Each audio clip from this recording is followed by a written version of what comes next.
Good afternoon. I'd like to thank the organizers for inviting me to deliver this lecture. Um, I'm entitling it Indie Bravo. I'm borrowing the term from the Philippine Daily Inquirer Awards for independent films. Philippine cinema is dead. I first heard the phrase in the 60s. It was a time when the reign of the big three studios, Sampaguita, LVN, and Premiere, was waning. Small companies like Tagalog Ilang Ilang Productions were producing cheap movies without the quality control of the studios. At the turn of the new millennium, I heard the phrase again, Philippine cinema is dead. From an annual output of 150 to 200 movies a year before the turn of the new millennium, the production of the industry dwindled to around 50 movies.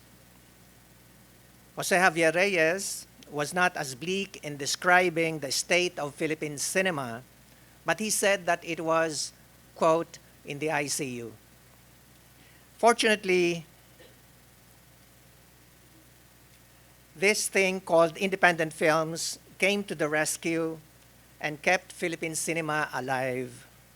If international film festivals are any measure of the presence of Pinoy indie films, then we can just look at the films that have represented the country in various festivals in the past few years. You might have heard of the titles Anino, Ang Pagdadalaga ni Maximo Oliveros, Cobrador, Confessional, Death in the Land of Encantos, and many more. What is this kind of films we call indie? For the past 8 years, the Philippine Daily Inquirer has been recognizing the achievements of indie films and filmmakers in the international circuit through its annual Indie Bravo Awards. The phrase Indie Bravo is instructive, and even a cursory look at the reference or source will give us an idea of the concept indio, and by extension, indie. Indie Bravo recalls the Indio Bravo of Rizal's times.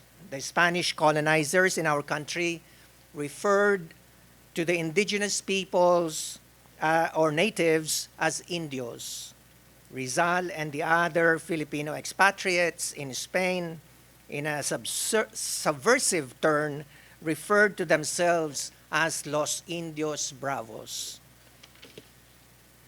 Bravos could either mean courageous or barbaric.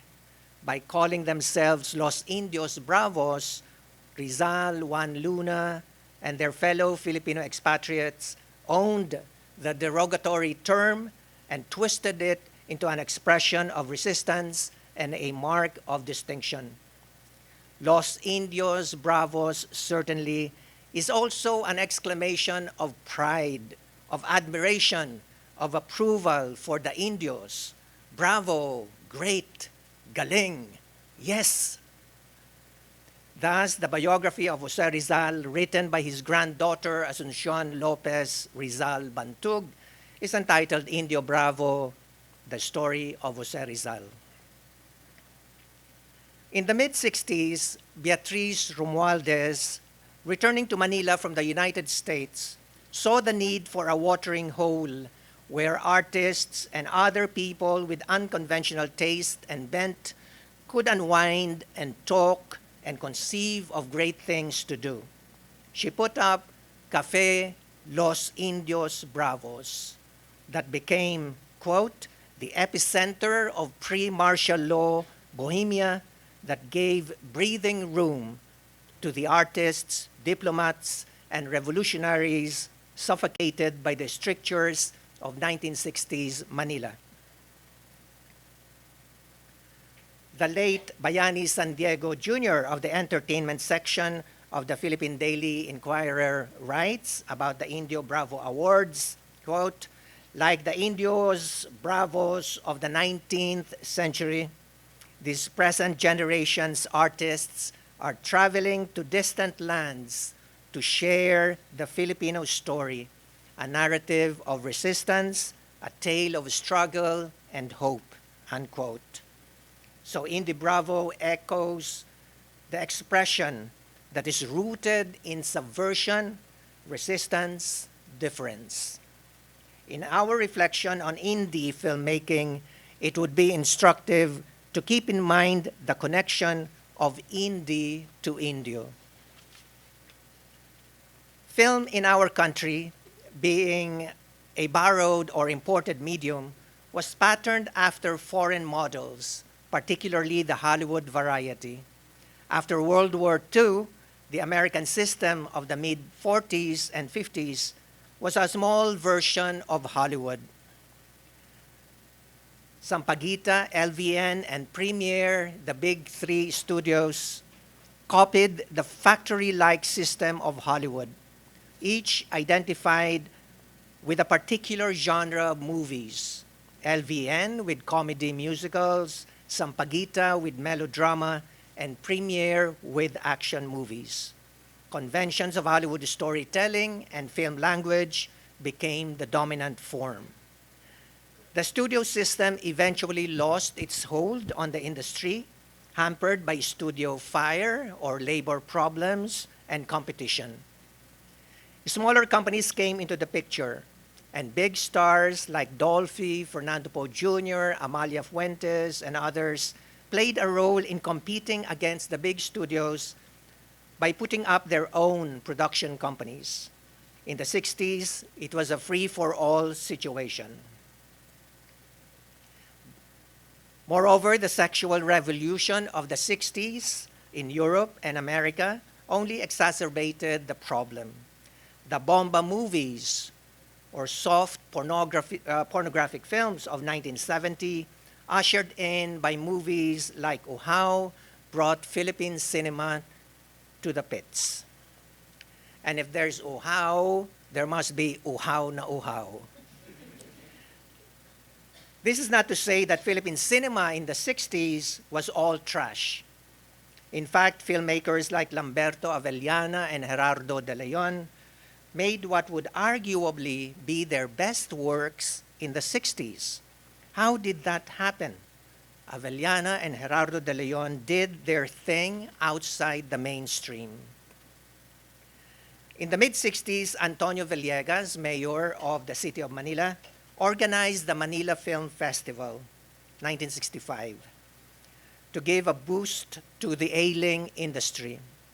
The idea was to devote a week that would highlight the best of what the industry could offer. All the theaters in Manila would feature the entries during the festival. Before this, local movies were only shown in a few theaters: Dalisay, Life, Globe, and Center. The other theaters played foreign movies. The idea of all the Manila theaters screening Pinoy movies was revolutionary, and the industry rose to the occasion. Avellana delivered a film that he had wanted to do for so long, his film adaptation of Nick Joaquin's A Portrait of the Artist as Filipino. He brought the idea to Manuel de Leon, the son of Doña Sisang, the matriarch of LVN. Manuel de Leon and Lamberto Avellana made the now classic Anak Dalita, Badjao, and Kundiman ang Lahi in the 50s under the banner of LVN. So the connection between the director and producer was well established. To realize Avellana's dream, Manuel de Leon invested his own money and put up Diadem Productions. Here was a case of a company that would produce a movie outside of the mainstream. Diadem Productions was not called an independent company then, but it was independent in the way we use the term today. The choice of material, a stage play in English, was uncompromising, clearly different from the generic movies that were produced during that period. Gerardo de Leon made Ang Daigdig ng Mga Api, originally conceived as a propaganda movie to highlight the land reform program of re-electionist President Diosdado Macapagal, the project was not finished by election time. But Gerardo de Leon continued working on it anyway. It was produced by Cinemasters, a company that was set up to do the propaganda movies for Macapagal. The result was a film that could be the best film by Gerardo de Leon. So unfortunately, there is no more copy of the film. A portrait of the artist as Filipino and Ang Daigdig ng Mga Api were not referred to as indie films, but they were done outside the mainstream and differed from its usual commercial products. The impetus was the production of film, an uncompromising film, a film that was against the trend, a resistance, if you will, against the commercial requisites. Both films did not depend on big stars. Portrait featured stage actors, Daisy Ontiveros Avellana, the wife of Lamberto Avellana, and Nati Crame Rogers. Well known in theater, but virtually unknown in the movies. Daigdig ng Mga Api had Robert Arevalo and Barbara Perez, well-known movie actors, but they were not big stars. Moreover, the subject of the film was the kind that mainstream production companies would not dare touch. For example, with the portrait, two old maids are worried about survival in a changing city in a country that is on the verge of war. Daigdig ng Mga Api is about the plight of farmers and the issue of land reform. Nonetheless, the films were made, and quite expectedly, they bombed in the box office during the first Manila Film Festival in 1966. The highest grossing film was an action-adventure caper, Sabotage, starring Tony Ferrer, the local counterpart of James Bond. It should be noted that there were other productions in the 50s and 60s that went against the grain. These films were not limited to the prestige projects of the studios like Anak Dalita. There were other projects that came from outside the studios and even away from Manila that could be called truly independent. Examples are the regional films from the Visayas. One can argue, though, that the Visayan filmmakers attempted to set up their own regional industry and produced movies for commercial purposes. Nonetheless, some of these Visayan movies could be considered as expressions of resistance and difference to the Manila-centric mainstream productions. An example would be Badlis sa Kinabuhi, which was produced with a small budget in a 2-day shoot. Gloria Sevilla and Matt Ranillo Jr. starred in this film, which they themselves produced. In the 50s and 60s, there were also filmmakers who were doing documentaries in 16mm film, the format for news gathering. But these so-called documentaries were mostly sponsored films. So strictly speaking, they could not have been independent since they were tied to the objectives of the sponsors.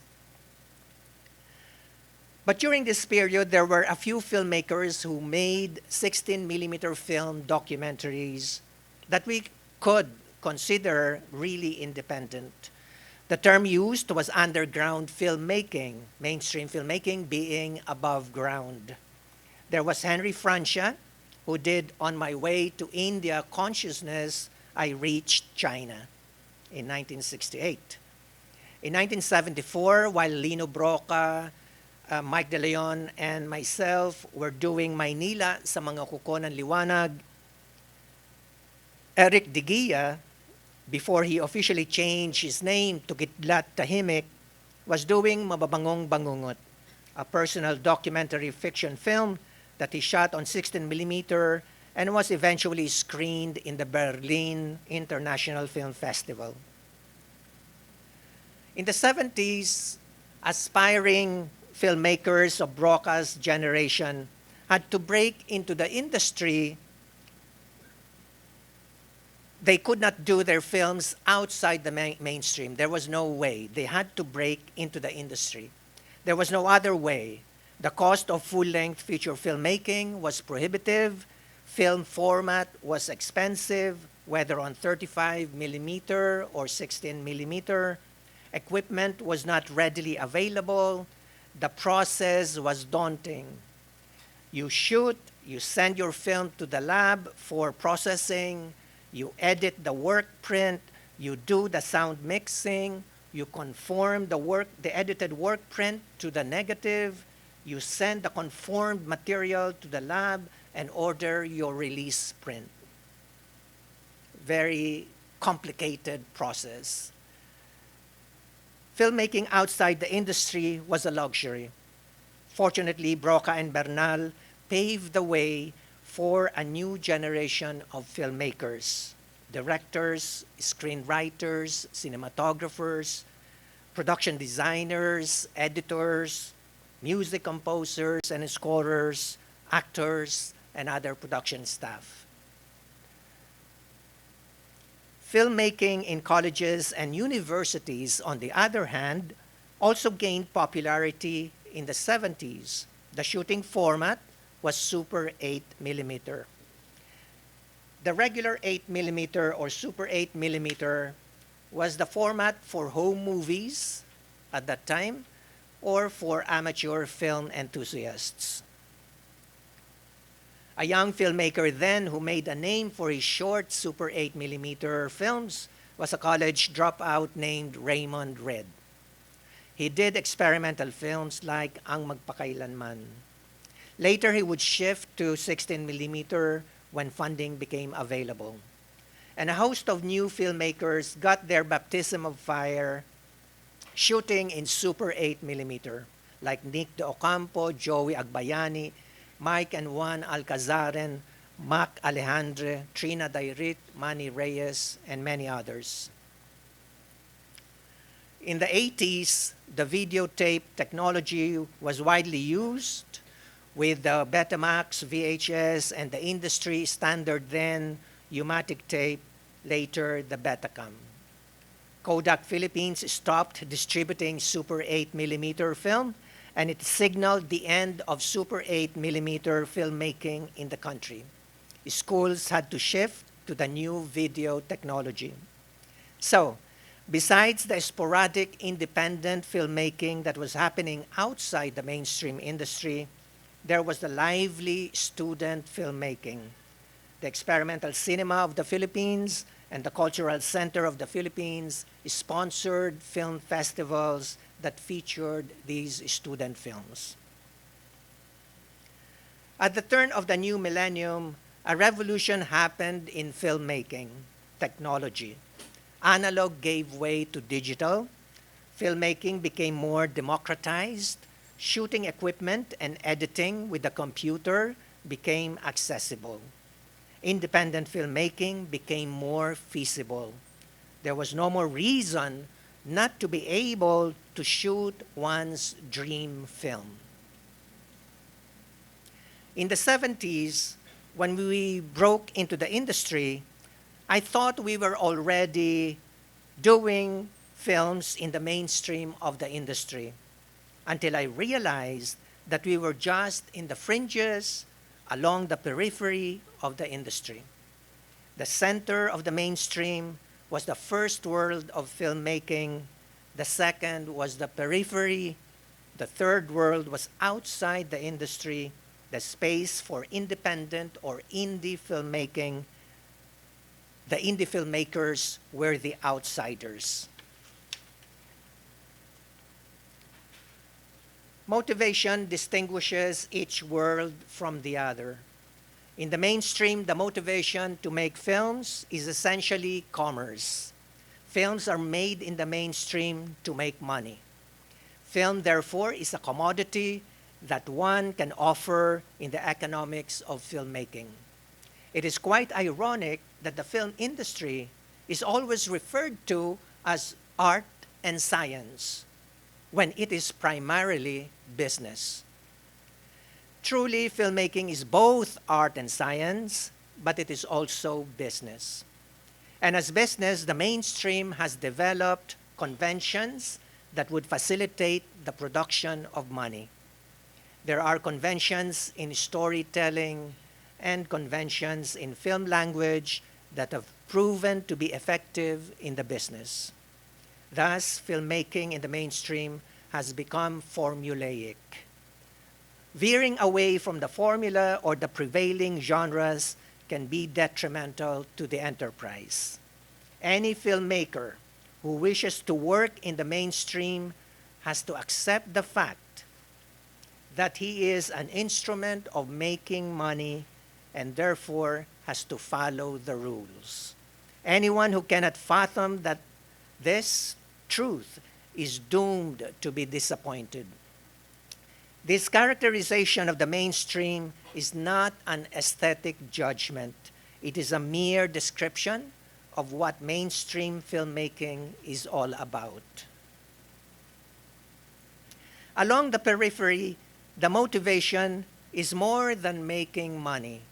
The filmmaker aspires to make something in the aura of art or something that may be used for a particular advocacy.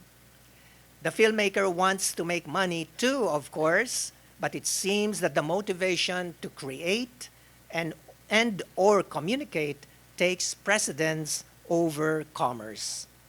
In the history of Pinoy filmmaking, we have seen projects that were done for prestige. I've already mentioned the prestige films of LVN, like Anak Dalita by Lamberto Avellana. It was a peripheral project, not mainstream. Doña Sisang fondly referred to Anak Dalita as her son's Manuel de Leon's project. Of course, the proverbial story tells that the Doña cursed the film when it bombed in the box office. It was not Anak Dalita, it was Anak Nang. Continue the phrase. Manuel de Leon continued to make films along the periphery, even moving farther away from the mainstream with a portrait of the artist as Filipino. Definitely an independent project by his own company, Diadem Productions. It was the only project of this company. In the 1970s, there was a non-government agency called Communication Foundation for Asia that was engaged in media for development. It produced films like Batingao that focused on the issue of family planning and Sugat sa Ugat, directed by Ishmael Bernal, that dealt with the plight of farmers. These films were done in the periphery of the industry but were distributed commercially. And then along the periphery, there is some leeway to do the films that you want. And outside the mainstream, you are more free. And this is the filmmaking universe. Just keep on clicking. So most of the films are done at the center of the mainstream.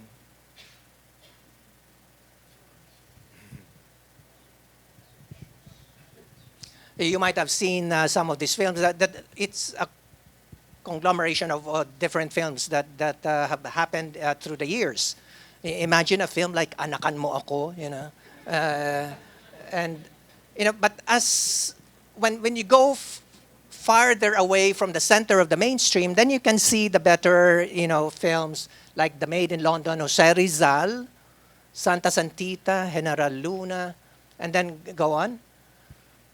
Outside the mainstream, you'll see Bayaning Third World, which was produced by Mike De Leon himself, the producer-director of the film.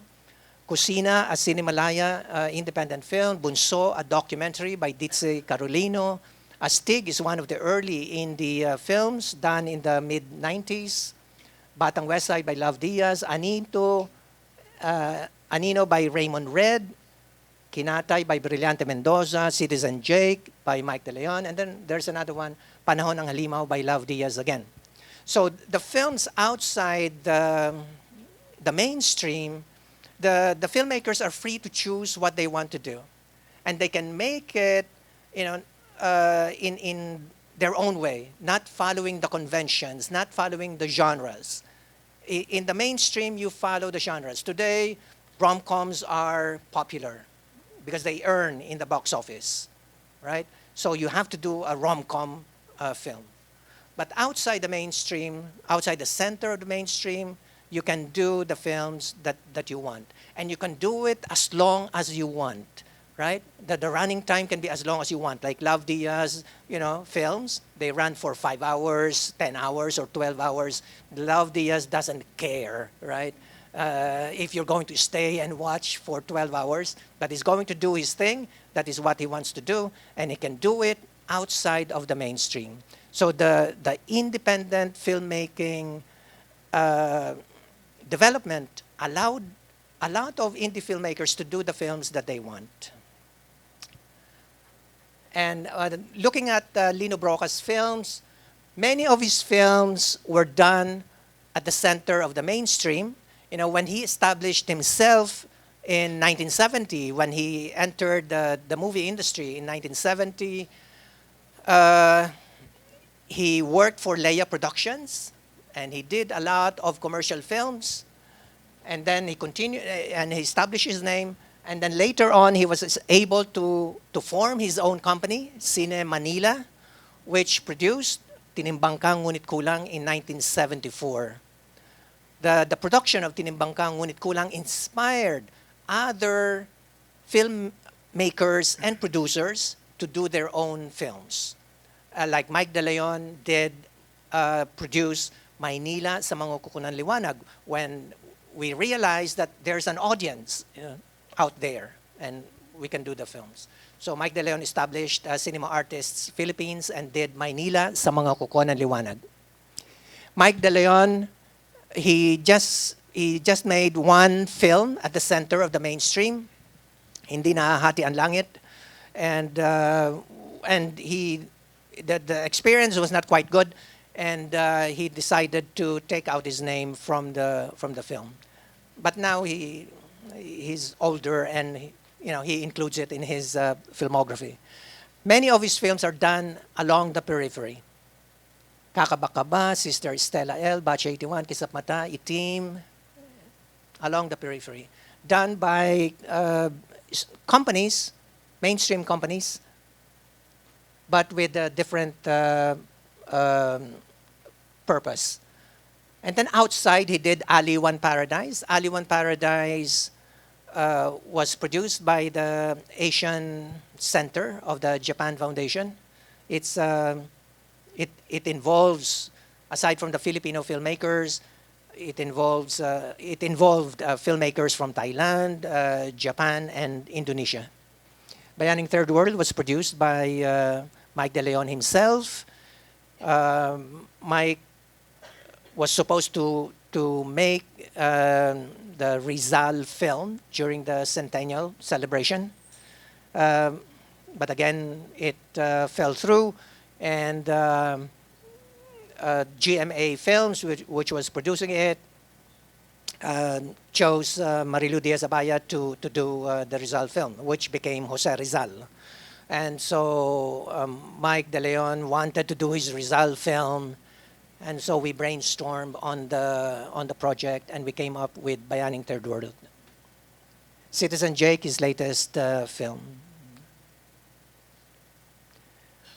So indie filmmaking presents a new generation of filmmakers, because filmmakers can do films that they want. Then there is a multiplicity of distinct voices and different styles, various subjects, experimentation with new language. So a film can be done in one long take. The digital video has allowed filmmakers to experiment with the technique. The whole film can be done in one take, which one indie filmmaker did in one of the festivals. Just imagine doing a 1.5 hour film in just one take, right? So the digital video technology allowed that filmmaker to do it. The filmmakers are not tied down to conventions or style that is acceptable only in acceptable in the center of the mainstream. Indie filmmaking has made possible for Love Diaz to do the kind of film that he wants to do.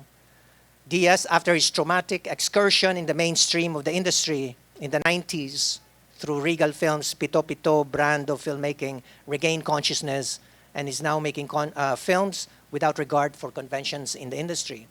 So you might have heard of Pitopital. Regal Films devised it to control production. It simply means 7 days of planning and then 7 days of shooting and 7 days of post-production. So Pito. And but of course, the filmmakers involved, like Love Diaz and Jeffrey Jiturian, were not able to follow that limitation. And if they had to exceed the raw stock that they would use, it was, during the Pito years, it was still film that was being used. They had to spend for the film themselves. Okay. So it was a traumatic experience for Love, and he said that it was, that the experience was like hell, being in hell. And so he did his thing outside of the mainstream. His long films ranging from 5 to 12 hours, like Batang West Side, Evolution, Jeremias, Melancholia, Norte, Hangganan ng Kasaysayan, Ang Babaeng Humayo, have been well received in international festivals. And then there's Brillante Mendoza, who has conquered the world of film festivals, including Cannes, with Foster Child, and his more controversial films like Kinatay and Marosa. So, independent filmmakers. There are so many independent filmmakers, not too many to name them. Can de la Cruz is a very prolific independent filmmaker. He did Squatter Punk, and then recently he produced and directed Balangiga, Howling Wilderness. His take on experimental and impressionistic take on the aftermath of the Balangiga massacre of American soldiers in Samar, in the southern province. Adolf Alex, who seems unstoppable in his productions, making not less than 10 films in 2 years. Imagine 10 films in 2 years, so that's about 5 films in a year. Continues to be active in festival circles. His film Madilim ang Gabi takes on the drug menace and anti-drug campaign of the current administration. Corinne Jimenez and Mario Cornejo, graduates of La Salle Communication Arts, made big time for the Cinemalaya in 2005. They came up with the documentary Kano, the American and His Harem, and Apocalypse Child. There are many more who have the passion to use film as their medium. Let me just name a few: John Torres, Joel Ruiz, also from La Salle, Ron Bryant, Paulo Villanuna, Ellen Ramos, Chris Martinez, Sherrod Sanchez, Arnel Mardocchio, Kip Oibanda, Thop Nazareno, Remton Ziga, Zuaz Sola, and many more. Filmmakers from various independent film festivals like Cinemalaya, Cinema One, Q Cinema, Cine Filipino, and several regional festivals in Mindanao, Visayas, and Northern Luzon enrich the output of this new generation of filmmakers. We should not construe this model as 3 separate and exclusive worlds. The 3 worlds of filmmaking. Filmmakers can move from one world to another. Even during the early years, filmmakers like Broca, Bernal, and Galiaga, they would do films in the mainstream, in the center of the mainstream, and sometimes they would do films outside, along the periphery. We've seen it in the Broca films. Peque Galiaga and Lori Reyes did Gangland and Sonata, independent film projects. Chituronio also did films, so from the main center of the mainstream to outside the mainstream with Badil and Signal Rock. Now that independent films and filmmaking have risen and soared to great heights, what is in store for the future? Do we expect the rise to be followed by a fall? let us look at what is happening today and see if there are any indications of what may happen in the future. Mainstream companies have offered opportunities to indie filmmakers to cross over to mainstream filmmaking.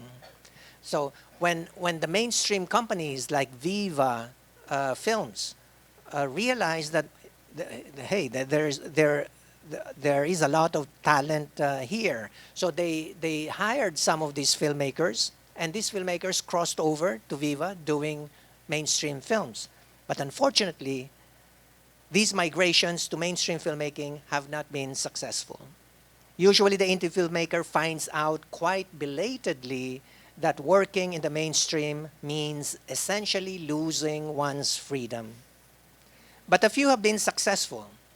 You might have heard of Antoinette Hadaune, who did the indie films 6 Degrees of Separation from Lilia Contapay, and That Thing Called Tadhana. She is now a popular director of rom-coms. So she made the adjustment, right? Because personally, she enjoys doing rom-coms. And so is Dan Villegas, who did the indie film Mayohan for Cinemalaya. Crossing over to the mainstream, he did The Breakup Playlist, Changing Partners, and the box office hit Excess Baggage. Sigrid Bernardo signaled her entry to the mainstream with her box office hit Kita Kita. With that box office success, mainstream companies were quick to open their doors.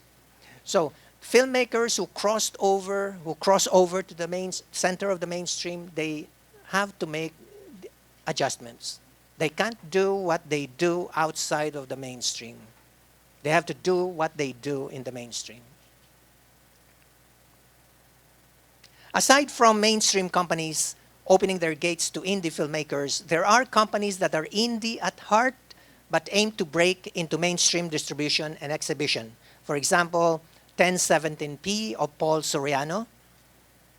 Paul Soriano produced Thelma and Transit, a Cinemalaya film, Dukot, and Siargao. Quantum Films of Joji Alonso.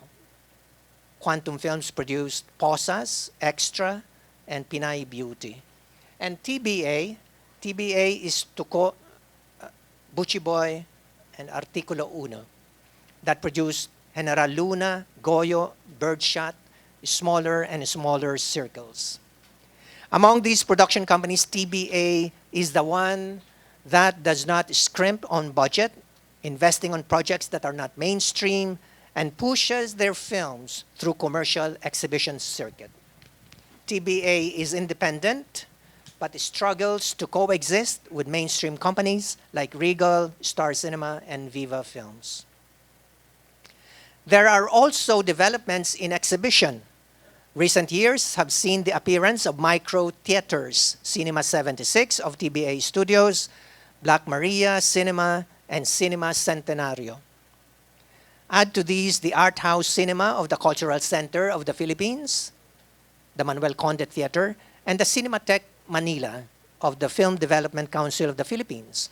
These small cinemas are homes for indie films. Indie filmmakers have an alternative to commercial exhibition through these micro cinemas.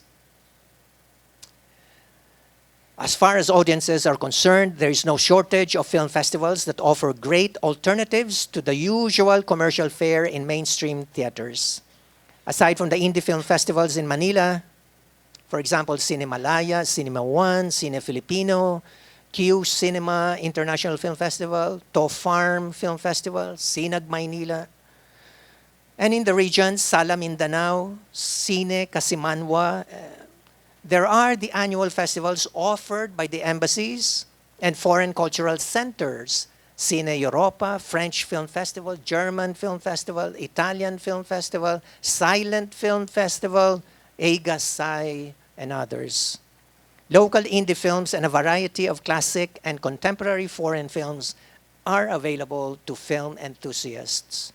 Needless to say, this contributes towards the development of audiences for a variety of films. Film education continues to be popular. Many schools in Metro Manila and in the regions offer film courses. These schools have their respective film festivals. For example, here in LaSalle, there's Indie Unfilm Festival, and there is Freedom Film Festival. At St. Benilde, there's Cine SB. In Ateneo, there's Ateneo Video Open. In UST, there's Cine Tomasino, and other festivals in different schools. Considering these developments, what is in store for the future of Philippine cinema? In the past, when television came into the scene, there were prognostications that television was the end of movies. Film companies countered the small screen of television with CinemaScope, a widescreen film format. Not happy with that, the Cinerama was introduced, a wider screen with 3 projectors, each one projecting a third of the screen. Still more attractions followed, Smell-O-Vision or Smell-O-Rama, where different scents, as many as 30 odors, were released from the seats when triggered by the projector. Some of these developments were merely novelty, but the movies survived. Television and the movies coexist. In fact, television programming includes a lot of movies. Other platforms are now available. Movies are now accessible online. With the advent of Netflix that offers movies through subscription, one can watch movies through different platforms. Will this sound the death knell of movies in theaters? Will watching movies in theaters be a thing of the past? The grand theaters in the malls are downsizing. Some of these theaters will be subdivided into smaller theaters, giving credence to the rise of micro-cinemas. Theaters are being repurposed. On weekends, some theaters are used as venues for religious activities. For those who can afford, there are little theaters that can be rented for special screenings. Certainly, all these developments will affect Philippine cinema. This will affect the mainstream greatly, for the mainstream companies are in the enterprise for business. If screening in big theaters will no longer be profitable, and they will earn and survive by providing content for the new platforms, then certainly these companies will shift to the new platforms and make films for the smaller screens. What happens to the indie films and filmmakers? The generation of indie filmmakers started to make their presence felt at the turn of the new millennium. It has almost been 2 decades. A new generation of indie filmmakers is waiting in the wings. These indie filmmakers are coming from the schools, colleges, and universities. They come from the cities and the different regions.